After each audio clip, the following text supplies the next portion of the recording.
Hello students, welcome into the chemistry world with Pragna madam. આપણે વિદ્યુત રસાયણ chapter start કરી ચૂક્યા હતા અને ઇલેક્ટ્રોકેમિસ્ટ્રી ચેપ્ટરમાં આપણે પ્રાઇમરી ઇન્ફોર્મેશન એટલે કે લાસ્ટ લેક્ચરમાં આપણે શું ભણ્યા હતા? Galvanic cell. ગેલ્વેનિક સેલ એનું બીજું નામ શું હતું યાદ છે ને?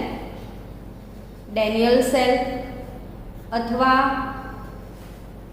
वोल्टेइक सेल या तो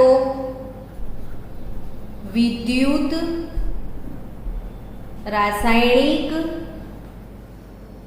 कोश आ बधा एक ज नाम छे। हवे लास्ट लेक्चर में आपणे आ कोश भण्या तो हता छतां पण थोड़ुंक रिविजन करी लईए आजे, भले 10 मिनिट आपणी एक्स्ट्रा जाए बट आपने रिवाइज करी लईए कि शू भण्या था। तो हूँ फास्ट तमने आ सेल याद कराई दूँ कि आपणे बे वेसल लीधा हता। तमे बोलशो तो बी मने गमशे। पहला वेसल में शेनु द्रावण भर्युं तू बोलो एटले तमने पण मजा आवे। स्टूडेंट्स, शेनु द्रावण हतुं पहला सेल में? तो झिंक सल्फेटनुं द्रावण हतुं। एमां शेनी पट्टी हती? तो झिंकनी पट्टी हती। बीजू द्रावण तमे शेनु लीधुं हतुं?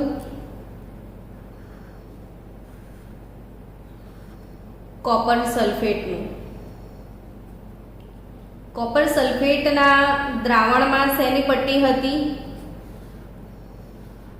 कॉपरनी। तो झिंक सल्फेटना द्रावणमां झिंकनुं स्ट्रीप, कॉपर सल्फेटना द्रावणमां कॉपरनुं स्ट्रीप અને આ બંને જે પટ્ટીઓ છે આ બંને પટ્ટીઓને એક વાહક તારની મદદથી જોડવાની છે। વચ્ચે તમે ગેલ્વેનોમીટર મૂકી દેશો અથવા તમે જો અહીંયા બલ્બ મૂકો ને સ્ટુડન્ટ, તો બલ્બની અંદર લાઇટ થશે અને બલ્બ લાઇટ થશે ને એટલે તમને આઈડિયા આવશે કે હા વિદ્યુત પ્રવાહ પસાર થઈ રહ્યો છે। હવે નાની નાની વાતો કે જે ગયા લેક્ચરમાં આપણે મેન્શન નથી કરી એ કરી લઈએ, કારણ કે ઇટ્સ બહુ લાંબી એક્સપ્લેનેશન હતી, એટલે ફરી રિવિઝનમાં આપણે નાની વાતો કવર કરીએ કે આ જે એનોડ હતો એ ઋણ ધ્રુવ, એનોડ કેમ ઋણ ધ્રુવ? જો તમને એવો પ્રશ્ન થાય તો સમજાવું કે એનોડ પર ઓક્સિડેશનની પ્રક્રિયા થતી હતી। एनोड पर कई प्रक्रिया थती हती? ऑक्सीडेशन। तो झिंक मांथी शुं मळतुं हतुं? Zinc plus two electron. Zinc plus two electron अने आ इलेक्ट्रॉन जे झिंकनी पट्टी गुमावती हती, आ इलेक्ट्रोड पर हाजर हता अने ए इलेक्ट्रोड पर हाजर हता ने एटले ज ए इलेक्ट्रोड पर ऋण होवाथी आपणे एने एनोड कहीए छीए अथवा ऋण ध्रुव कहीए छीए। तो एनोड पर अहींया इलेक्ट्रोडनी प्रेजन्स छे एटले आ ध्रुव जे छे, आ पट्टी जे छे ए ऋण वीजभारित बने छे एटले आ ऋण ध्रुव। हवे आना पर शुं? तो कि અહીંથી ઇલેક્ટ્રોન ગુમાવાય છે। જો આ ઇલેક્ટ્રોન અહીંથી આ બાજુ આવશે, આની સપાટી પર ઇલેક્ટ્રોન આવશે, બટ એ પોતાની સપાટી પરથી ઇલેક્ટ્રોન કોણ લઈ લે છે?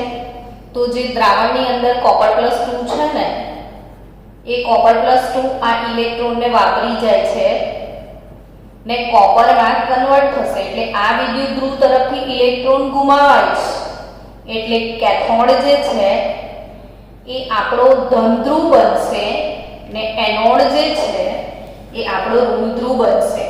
હવે અગત્યની વાત એ છે કે વિદ્યુત પ્રવાહ જે છે ને એ ક્યાંથી ક્યાં વહન પામે છે? યાદ રાખજો,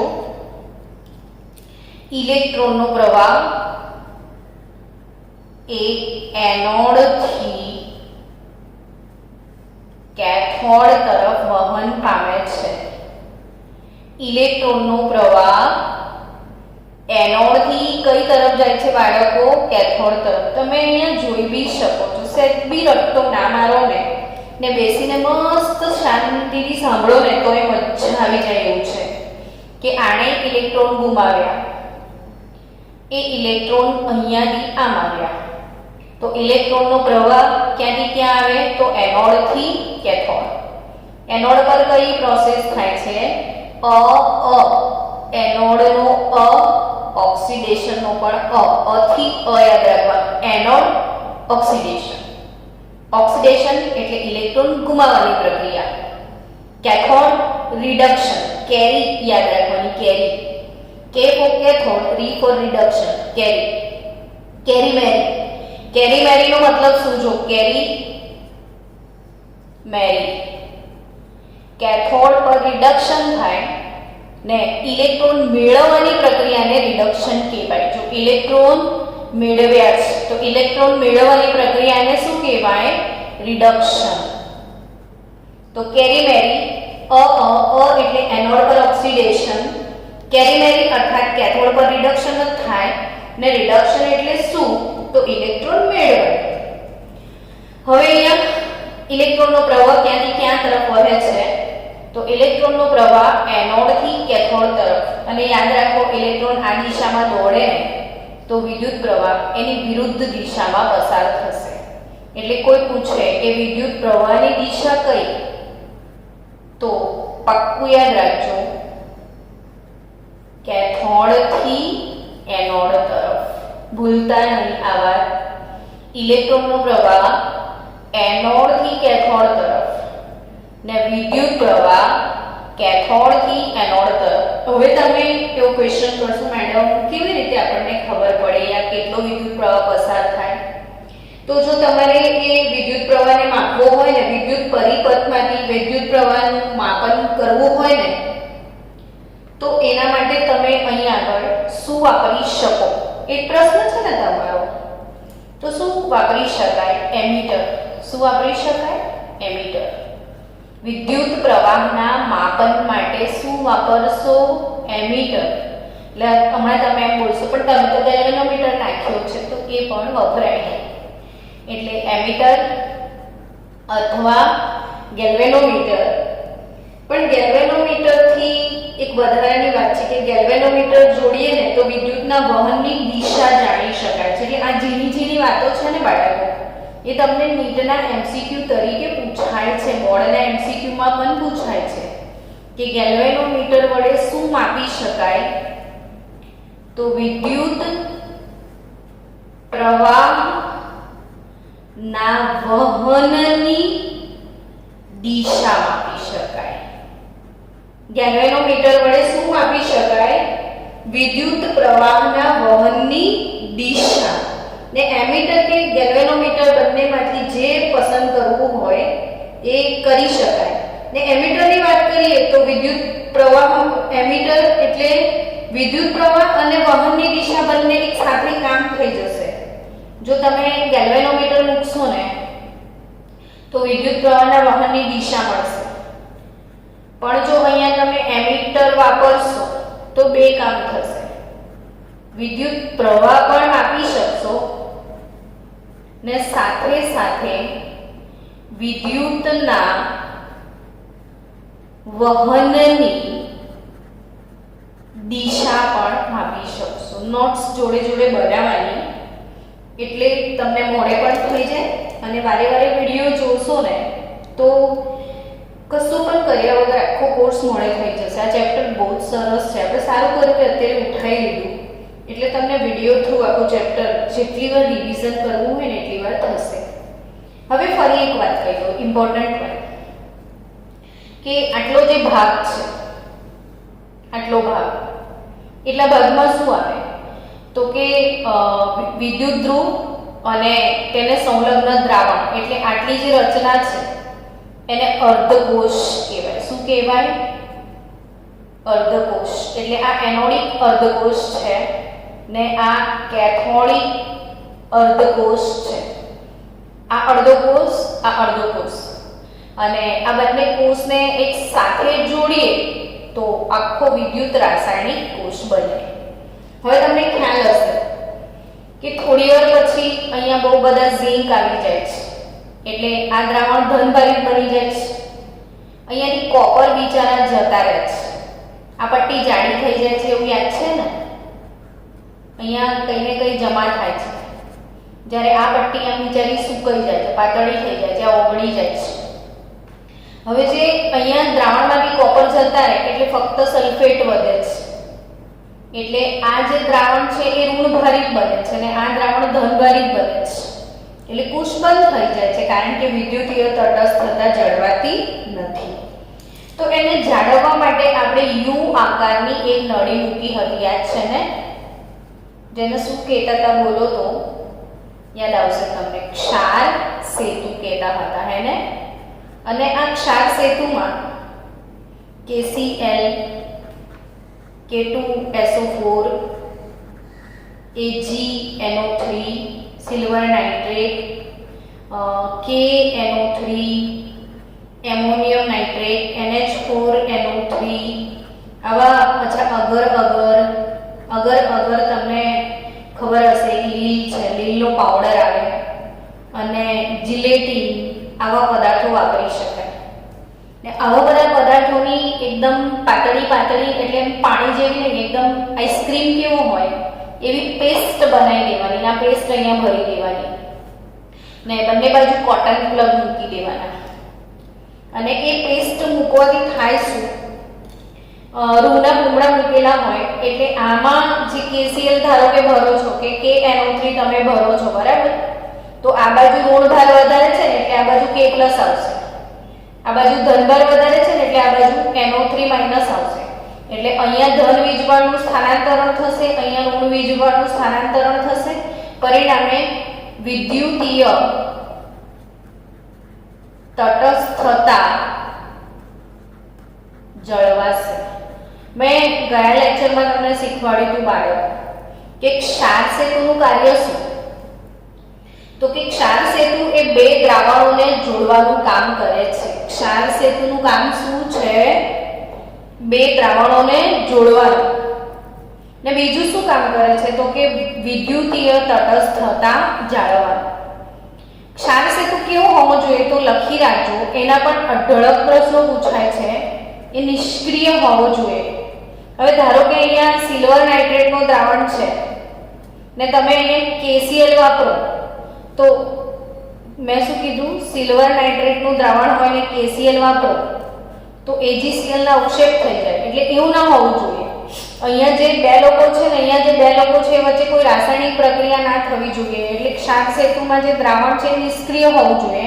અને અગત્યની વાત એક યાદ રાખજો કે એમાં ધારો કે KNO3 છે તો K+ અને NO3- આયન, અર્થાત ધન આયન અને ઋણ આયન જે છે એનો વહનાંક જે છે, વહનાંક એટલે વહન થવાની ક્ષમતા, એ સમાન હોવું જોઈએ. એટલે જેટલા ઝડપથી K+ અહીંયા આવે છે એટલા ઝડપથી નાઇટ્રેટ ત્યાં જવું જોઈએ. બંનેના વહનાંક કેવા હોવા જોઈએ? સમાન. તો ફરી એકવાર ઓવરઓલ રિવ્યુ તમે લઈ લીધો. એનોડ, કેથોડ, એનોડ અર્ધકોષ, કેથોડ અર્ધકોષ, આ બંનેનો વિદ્યુત પ્રવાહની દિશા કેથોડથી એનોડ, ઇલેક્ટ્રોનના પ્રવાહની દિશા એનોડથી કેથોડ, ગેલ્વેનોમીટર વિદ્યુત પ્રવાહની વહનની દિશા જાણી શકાય. એમીટર વાપરો તો વિદ્યુત પ્રવાહની દિશા પણ જાણી શકાય ને વિદ્યુત પ્રવાહ પણ માપી શકાય. ક્ષાર સેતુ યુ આકારની કાચની નળી જેમાં નિષ્ક્રિય હોવું જોઈએ, વહનાંક સમાન હોવું જોઈએ અને એનું કાર્ય બે દ્રાવણોને જોડવાનું અને વિદ્યુતીય તટસ્થતા જાળવવાનું. તો આટલા સુધીની ચર્ચા આપણે કરી ચૂક્યા હતા. હવે થોડુંક આગળ વધીએ. શું ભણીશું આમાં હવે આગળ? તો એક અગત્યની વાત કે હમણાં આપણે જે કોષ બનાવ્યો હતો ને બાળકો, એ કોષ પ્રમાણિત કોષ ક્યારે કહેવાય? તો કે પ્રમાણિત કોષ ક્યારે કહેવાય? તો કે જો તમે અહીંયા બંને બાજુ દ્રાવણો વાપર્યા છે તો પ્રશ્ન થાય ને કે આ દ્રાવણની સાંદ્રતા કેટલી લેવાની? તો એની સાંદ્રતા 1 મોલર લેવાની. કેટલી સાંદ્રતા લેશો તમે? 1 મોલર. એટલે એ લખી રાખજો કે પ્રમાણિત કોષ કોને કહેવાય, તો કે તાપમાન જે છે ને એ પ્રમાણિત હોવું જોઈએ. કેટલું? કેમેસ્ટ્રી પોઈન્ટ ઓફ વ્યૂ પ્રમાણિત તાપમાન રૂમ તાપમાન 25 ડિગ્રી સેલ્સિયસ એટલે 298 કેલ્વિન તાપમાન હોવું જોઈએ. દ્રાવણો જે વાપરીએ છીએ વિદ્યુત વિભાજ્યના દ્રાવણો શેના? વિદ્યુત વિભાજ્યના દ્રાવણો જે વાપરીએ છીએ એમની સાંદ્રતા જે છે એ 1 મોલર હોવી જોઈએ. અને જો બાય ચાન્સ આપણે વાયુ વિદ્યુત ધ્રુવ વાપર્યો હોય, તમને એમ થશે કે આ શું મેળવું વાયુ વિદ્યુત ધ્રુવ તો આવે જ છે પાછળ, આપણે એને ભણવાના છીએ.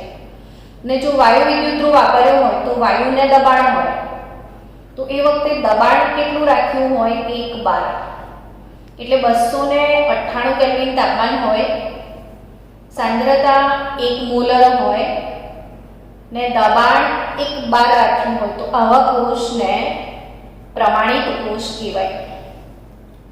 અને એ જે કોષ છે એનો જે પોટેન્શિયલ હોય, ધારો કે તમે બેટરી બનાવી તો એ બેટરી કેટલા વોલ્ટની છે એવો પ્રશ્ન થાય ને. તમારી બેટરી કેટલા વોલ્ટની બેટરી છે આવો પ્રશ્ન થાય. તમે માર્કેટમાં બેટરી લેવા જશો યા સેલ લેવા જશો ને તો શોપકીપરને કહેશો ને કે મને સેલ આપને બેટરી આપ, તો એ પહેલો જ ક્વેશ્ચન એમ પૂછશે કે કેટલા વોલ્ટની કઈ જોઈએ છે. તો ઘણી બધી બેટરી જુદા જુદા આકારની અને જુદા જુદા વોલ્ટેજની હોય છે. તમે મોટો પેન્સિલ સેલ જોયો હશે, નાનો બટન સેલ જોયો હશે. નાના બટન સેલમાં બી અત્યંત નાના બટન સેલ પણ આવે. તો જેવી જેવી સાઇઝ એવા એવા એના વોલ્ટેજ. એટલે તમે જે બેટરી બનાવી, આપણે કઈ બેટરી બનાવી? ઝિંક કોપર બેટરી બનાવી. તો એ જે બેટરી છે એના જે વોલ્ટેજ છે એને કોષ પોટેન્શિયલ કહેવાય. શું કહેવાય એને? કોષ પોટેન્શિયલ. એટલે એ બેટરીનો કોષ પોટેન્શિયલ કહેવાય E સેલ. શું કહેવાય? E cell. અને જો પ્રમાણિત હોય તો એ E નોટ સેલ કહેવાય. પ્રમાણિત હોય, પ્રમાણિત કોષ પોટેન્શિયલ હોય તો E નોટ સેલ કહેવાય. હવે એક રીતે ગણવાનું તો કે ધીરે ધીરે એ કેવી રીતે ગણવાનું એના તરફ જ આપણે આગળ વધવાનું છે. તો આપણે હવે એક સરસ થિયરી પહેલા શીખી લઈએ કે વિદ્યુત ધ્રુવના પ્રકારો શીખી લઈએ. કઈ થિયરી શીખવા જઈ રહ્યા છીએ બાળકો? વિદ્યુત ધ્રુવના પ્રકારો. એટલે ક્વેશ્ચન થશે વિદ્યુત ધ્રુવ એટલે શું? તો કે આ બેટરી જે બનાવેલી એમાં તમે ઝિંકની પટ્ટી નાખી છે એ એનોડ ધ્રુવ છે ને કોપરની પટ્ટી કેથોડ ધ્રુવ છે. એટલે ઝિંક અને કોપર એને વિદ્યુત ધ્રુવ કહેવાય. હવે આ વિદ્યુત ધ્રુવ એટલે શું એની વ્યાખ્યા લખી લો પહેલા કે કોષના દ્રાવણમાં ડૂબાડેલી કોષના દ્રાવણમાં ડૂબાડેલી ધાતુની પટ્ટી અથવા ગ્રેફાઇટ જેવી અધાતુ નો સળિયો. ગ્રેફાઇટ જેવી અધાતુનો સળિયો કે જેની સપાટી પર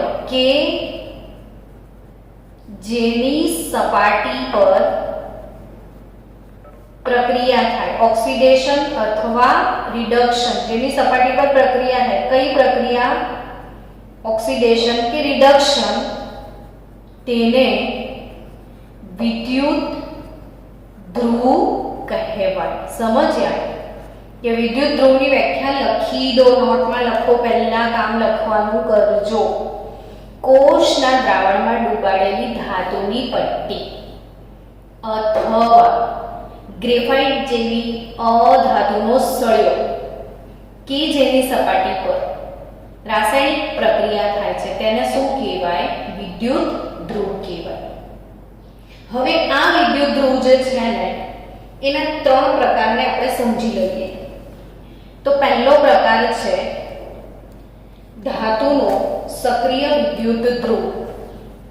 પહેલો પ્રકાર છે ધાતુનો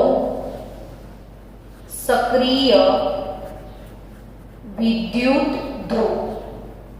આ જે ધાતુનો સક્રિય વિદ્યુત ધ્રુવ એટલે શું? તો કે કોઈ બી ધાતુ તમે કઈ પટ્ટી વાપરી શકો એને ખબર છે તમને?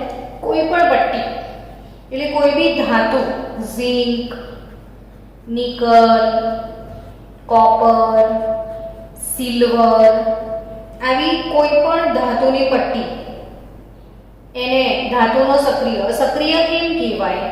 તો કે જો તમે અહીંયા એક વસ્તુ નોટિસ કરી કે ઝિંકને તમે અહીંયા મૂક્યો તો આ જે ઝિંક છે ને એ ઓગળીને દ્રાવણમાં પડ્યો એટલે એને પોતે રાસાયણિક પ્રક્રિયામાં ભાગ લીધો. એટલે જે પોતે રાસાયણિક પ્રક્રિયામાં ભાગ લે છે, જેનો પોતાનો ઓક્સિડેશન થાય છે, શું થાય છે? પોતાનું ઓક્સિડેશન થાય અથવા જેની પોતાની સપાટી પર એ રિડક્શન અનુભવે. કોપર રિડક્શન અનુભવતું હતું, ઝિંક ઓક્સિડેશન અનુભવતું હતું. તો જે પોતે પ્રક્રિયામાં ભાગ લે, જેમ કે ઝિંકની વાત કરું તો ઝિંક પોતે ઓક્સિડાઇઝ થયો હતો, એણે ઝિંક +2 અને 2 ઇલેક્ટ્રોન એણે ગુમાવ્યા. એ રીતે કોપરની વાત કરીએ ને તો કોપરે પોતે 2 ઇલેક્ટ્રોન મેળવી અને કોપર બનાવ્યું. એટલે અહીંયા ઓક્સિડેશન થયું, અહીંયા રિડક્શન થયું. આ કઈ પ્રક્રિયા થઈ? ઓક્સિડેશન. આ કઈ પ્રક્રિયા થઈ? રિડક્શન. અને અલ્ટિમેટલી તમને પ્રશ્ન પૂછાય પરીક્ષામાં કે વિદ્યુત પ્રવાહ જે મળે છે વિદ્યુત રાસાયણિક કોષમાં એ કઈ પ્રક્રિયાના ફળ સ્વરૂપે મળે છે? તો યાદ રાખજો, રેડોક્સના ફળ સ્વરૂપે. અને રેડોક્સ પ્રક્રિયાઓ માટે એક બીજી વાત યાદ રાખજો કે એ હંમેશા છે ને ઉષ્માક્ષેપક હોય. કેવી હોય? ઉષ્માક્ષેપક. એટલે તમે વિદ્યુત રાસાયણિક કોઈ બી બેટરી છે ને તમે જોયું જ હશે, કોઈ બી બેટરી તમે વાપરો તો થોડી વારમાં ગરમ જ થાય. હા કે ના? તો હા. એટલે રેડોક્સ પ્રક્રિયા કેવી છે? ઉષ્માક્ષેપક. એટલે બેટરી ગરમ થઈ જશે એટલે તમે આ બેટરીના દ્રાવણો જે છે ને એનું તમે તાપમાન માપશો ને તો દ્રાવણોનું જે તાપમાન છે ને એ તાપમાન હંમેશા વધે જ છે. ખાસ યાદ રાખજો કે આ જે દ્રાવણો છે એનો ટેમ્પરેચર હંમેશા વધશે અને આમાં જે પ્રક્રિયાઓ થાય છે એ ઉષ્માક્ષેપક પ્રક્રિયાઓ છે. હવે વિદ્યુત ધ્રુવના પ્રકારોમાં પહેલો વિદ્યુત ધ્રુવ તમે ભણ્યા ધાતુની પટ્ટી હોય એને ધાતુનો સક્રિય વિદ્યુત ધ્રુવ કહેવાય. હવે એનોડ અને કેથોડ હોય ધાતુનો સક્રિય વિદ્યુત ધ્રુવ તો એ લખાય કઈ રીતે એ ખાસ સમજીએ. એનું સાંકેતિક નિરૂપણ તો ઝિંકની પટ્ટી છે એનું ઓક્સિડેશન થયું હતું તો એ આ રીતે લખાય ઝિંક સોલિડ ઓબ્લિક ઝિંક +2 એ દ્રાવણમાં પડી ગયો હતો એટલે એક્વિયસ અને એ દ્રાવણની સાંદ્રતા હતી 1 મોલર. આ રીતે લખાય. એનોડ વિદ્યુત ધ્રુવને આ રીતે લખાય. એનું સાંકેતિક નિરૂપણ જે છે કયું નિરૂપણ? સાંકેતિક નિરૂપણ એ આ રીતે થાય. હવે અહીંયા તમે લિટરલી ખબર પડશે કે ઝિંક ઓબ્લિક ઝિંક +2 મતલબ ઝિંક ઇલેક્ટ્રોન ગુમાવીને ઝિંક +2 બને છે ને એનોડ પર ઓક્સિડેશન થાય છે. જ્યારે કેથોડ પર શું થયું? રિડક્શન. એટલે copper +2 aqueous 1 molar oblique copper. Copper +2 aqueous 1 molar oblique copper. જો અહીં લિટરલી આવું જોઈને ખબર પડી જાય કે આ રિડક્શન બતાવે છે. ધાતુ આયનમાંથી ધાતુ ધાતુ આયનમાંથી ધાતુ બનાવવાની પ્રક્રિયા રિડક્શન છે. તમારે આને ઝિંક ને ઓક્સિડેશન બતાવવું હોય તો બતાવાય. આ રીતે લખાય ઝિંક +2 ઓબ્લિક ઝિંક તમે લખો તો આ કઈ પ્રોસેસ બતાવે છે? રિડક્શન. Al+3 ઓબ્લિક Al લખો તો એ શું બતાવે છે? રિડક્શન. Mg ઓબ્લિક Mg+2 લખો તો એ શું બતાવે છે? ઓક્સિડેશન. તો આ બધા વિદ્યુત ધ્રુવો જે છે એને આ રીતે રિપ્રેઝન્ટ કરી શકાય. હવે તમે જે આપણે બેટરી બનાવી એ બેટરીનું નિરૂપણ કેવી રીતે થાય? તો યાદ રાખો, બેટરીનું સાંકેતિક નિરૂપણ હંમેશા ડાબી બાજુ એનોડ લખાય અને જમણી બાજુ શું લખાય? કેથોડ. તો ડાબી બાજુ એનોડ આપણો એનોડ ઝિંક હતો ને, તો એ આ રીતે લખાય. જો zinc oblique zinc solid oblique ઝિંક+2 aqueous 1 molar. પછી શું હતું ખબર છે? દ્રાવણમાં ક્ષારશેતો.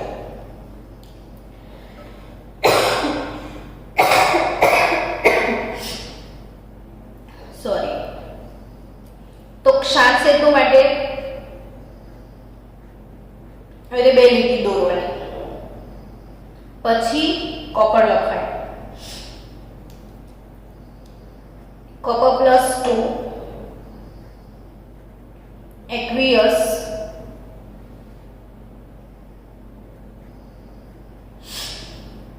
1 મોલર ઓબ્લિક કોપર સોલિડ. આખી બેટરીને તમે સાંકેતિક નિરૂપણ છે. બેટરી આ રીતે લખાય ઝિંક ઓબ્લિક ઝિંક+2 ઝિંક સોલિડ ઓબ્લિક ઝિંક+2 એક્વિયસ સાંદ્રતા 1 મોલર. પછી ક્ષાર સેતુ, પછી કોપર+2 બ્રેકેટમાં aqueous 1 molar oblique copper solid. હવે આ ઋણ હતો ને આ ધન હતો. તો આ બેટરીનું સાંકેતિક નિરૂપણ છે. તો બેટરી કઈ રીતે રિપ્રેઝન્ટ કરાય બાળકો સમજ્યા ને તમે? ચલો, આપણો ટોપિક શું હતો કે વિદ્યુત ધ્રુવના પ્રકારો. વિદ્યુત ધ્રુવ છે, આ ઝિંક વિદ્યુત ધ્રુવ છે, આ એલ્યુમિનિયમ વિદ્યુત ધ્રુવ છે, આ મેગ્નેશિયમ છે, આ બધા સક્રિય વિદ્યુત ધ્રુવો છે કે જે ઓક્સિડેશન અથવા રિડક્શનમાં ભાગ લે છે. હવે બીજો પ્રકાર છે નિષ્ક્રિય વિદ્યુત ધ્રુવ. નિષ્ક્રિય વિદ્યુત ધ્રુવ એ હોય કે જે ઓક્સિડેશન અથવા રિડક્શન બેમાંથી કશું અનુભવતો નથી, પરંતુ એ પોતાની સપાટી પર ઓક્સિડેશન કે રિડક્શન કરે છે. આપણે એક કામ કરીએ, આપણે સીધો વાયુ વિદ્યુત ધ્રુવ ભણીએ એટલે નિષ્ક્રિય વિદ્યુત ધ્રુવ એની અંદર ઇન્ક્લુડ થઈ જશે. જો કઈ રીતે ત્રીજો પ્રકાર ભણીશું તો બીજો પ્રકાર અંદર આવી જશે. હવે ત્રીજો પ્રકાર વાયુ વિદ્યુત ધ્રુવ. એટલે પ્રશ્ન થાય કે વાયુનો થોડી સળિયો હોય મેડમ, વાયુની પટ્ટી હોય તો ના હોય, તો પછી વાયુ વિદ્યુત ધ્રુવ કેવી રીતે બને? તો બને ને, આપણી પાસે પ્રમાણિત હાઇડ્રોજન વાયુ વિદ્યુત ધ્રુવ આપણે બનાવીએ. શું બનાવીએ? પ્રમાણિત હાઇડ્રોજન વાયુ વિદ્યુત ધ્રુવ બનાવીએ. તો એના માટે એક પાત્ર લેવાનું હોય છે. પાત્રમાં શું ભરવાનું હોય? તો કે કોઈને બી ખબર પડશે, દ્રાવણ. શેનો? તો કે આપણે શેનો વિદ્યુત ધ્રુવ બનાવવો છે? હાઇડ્રોજનનો. તો કોઈ હાઇડ્રોજનનું દ્રાવણ લેવાનું. તો હાઇડ્રોજનનું દ્રાવણ હોય કોઈ દિવસ?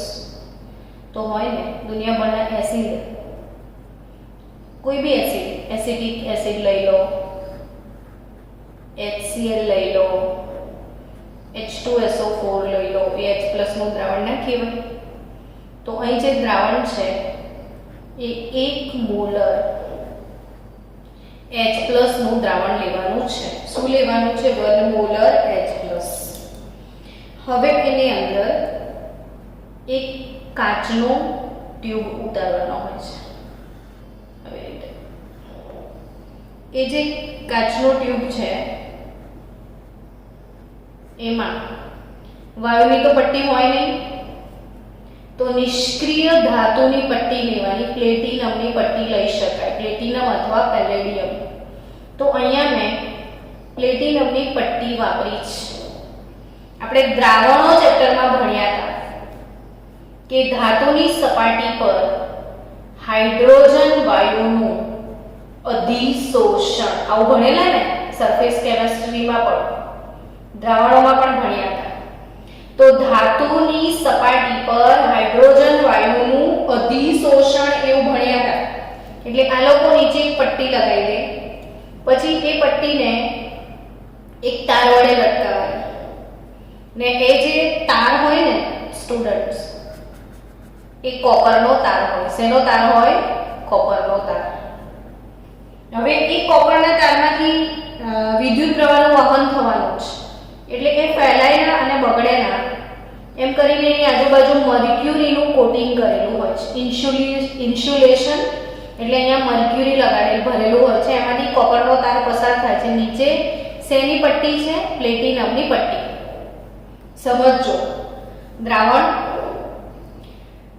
એસિડનું, એમાં કાચનો નળો મૂક્યો છે, પછી કોપરના તાર સાથે પ્લેટિનમની પટ્ટી લટકાઈ છે, એની આજુબાજુ મર્ક્યુરી ભર્યું છે, ને જે આ પ્લેટિનમની પટ્ટી છે હવે અહીંથી હાઇડ્રોજન ગેસ અંદર દાખલ કરવાનો હોય છે એક વાતાવરણ દબાણે. શું દાખલ કરવાનું હોય છે? Hydrogen gas. કેટલા વાતાવરણ દબાણે? એક વાતાવરણ દબાણે. અને આ હાઇડ્રોજન ગેસ જે છે, દેખાતો નથી હાઇડ્રોજન ગેસ, આ હાઇડ્રોજન ગેસ છે એ હાઇડ્રોજન ગેસનું આ પટ્ટી પર અધિશોષણ થાય છે. જો અહીંયા પ્લેટિનમનો રોલ શું? તો કે કશો નહીં, ના તો એનું ઓક્સિડેશન થવાનું છે કે ના એનું રિડક્શન થવાનું છે. ફક્ત એણે પોતાની સપાટી ભાડે આપી છે. કોને? હાઇડ્રોજન ગેસને. તો કે અહીંયા ઓક્સિડેશન કોનું થશે?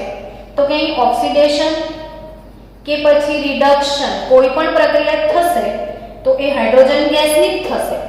જો હાઇડ્રોજન ગેસનું ઓક્સિડેશન એટલે શું? તો હાફ મોલ H2 ગેસ,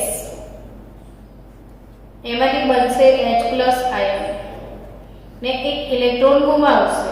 આ પ્રક્રિયા ઓક્સિડેશન કહેવાય. તમે 5-10 વખત લખી નાખજો એટલે તમને આવડી જાય કે ભાઈ હાઇડ્રોજન ગેસ છે એ ઇલેક્ટ્રોન ગુમાવે છે ને H+ બનાવે છે. હાઇડ્રોજન ગેસ ઇલેક્ટ્રોન ગુમાવીને H+ બનાવે છે, તો એ ઓક્સિડેશન પ્રક્રિયા છે ને એનું ઊંધું ઇક્વેશન લખી દો. H+ એક્વિયસ ઇલેક્ટ્રોન મેળવશે ને હાફ મોલ H2 ગેસ બનાવશે. આ રિડક્શન પ્રક્રિયા. તો અહીંયા જે પણ થશે, જો તમે આ વિદ્યુત ધ્રુવને કેથોડમાં મૂકશો તો રિડક્શન થશે અને આને તમે એનોડમાં મૂકશો તો ઓક્સિડેશન થશે. તમે આને ક્યાં મૂકો છો એના પર આધાર. તમે આને કેથોડ તરીકે પણ વાપરી શકશો, તમે આને એનોડ તરીકે પણ વાપરી શકશો. હવે આ વિદ્યુત ધ્રુવ જે છે એમાં ઓક્સિડેશન પણ થશે કે રિડક્શન પણ થશે, પણ થશે કોનું? હાઇડ્રોજન. એમાં પટ્ટીનો શું રોલ? તો કે કશું બી નહીં. એને ભાડે એને હાઇડ્રોજનને સહુલિયત કરી આપી કે હા તારે જે પ્રોસેસ કરવી હોય કર, મારા પર બેસીને કર. એટલે અહીંયા આ જે વિદ્યુત ધ્રુવ છે આને નિષ્ક્રિય વિદ્યુત ધ્રુવ કહેવાય. તો નિષ્ક્રિય વિદ્યુત ધ્રુવ શું હોય? કે જે રાસાયણિક પ્રક્રિયામાં ના ઓક્સિડેશન પામે કે ના રિડક્શન પામે, ફક્ત પોતાની સપાટી ભાડે આપે. જે ફક્ત સપાટીનું દાન કરે, જેની સપાટી પર ઓક્સિડેશન થાય કે જેની સપાટી પર રિડક્શન થાય. પ્લેટિનમ અથવા તમે સાંભળ્યું હશે ગ્રેફાઇટ વિદ્યુત ધ્રુવ. ગ્રેફાઇટનો જે સળિયો છે એ પણ નિષ્ક્રિય વિદ્યુત ધ્રુવ તરીકે કામ કરશે. અને આ જે વિદ્યુત ધ્રુવ બનાવ્યો છે આપણે એ વાયુ વિદ્યુત ધ્રુવ કહેવાય. હવે આ વાયુ વિદ્યુત ધ્રુવ જે બનાવ્યો એ વાયુ વિદ્યુત ધ્રુવમાં બાળકો આપણે જે આ વિદ્યુત ધ્રુવ બનાવ્યો એમાં જે દ્રાવણ લીધું એની સાંદ્રતા 1 મોલર રાખવાની હોય છે.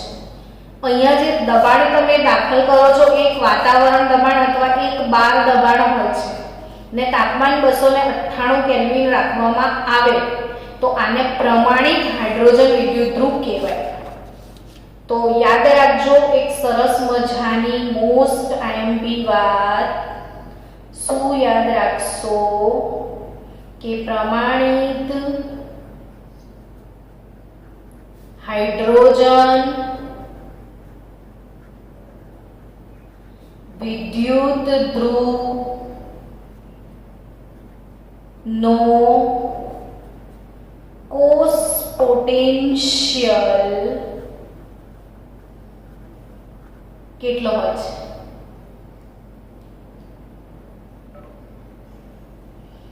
.0 વોલ્ટ. કેટલો ધારવામાં આવ્યો છે એનો? 0.0 વોલ્ટ. અને એટલે બહુ જ મોટો ફાયદો થઈ ગયો કે આને સંદર્ભ તરીકે લઈ લીધો. હવે સંદર્ભ તરીકે એટલે શું બાળકો? તો કે તમને ખબર છે ને કે દુનિયાભરના બધા જ પરમાણુઓનું જે પરમાણુય દળ છે એ દળને માપવા માટે સંદર્ભ તરીકે C12 ને લીધો છે, કાર્બન 12 ના સંદર્ભમાં. એમ દરેક વિદ્યુત ધ્રુવ જે છે એનો પોટેન્શિયલ હાઇડ્રોજન વડે શોધી શકાય.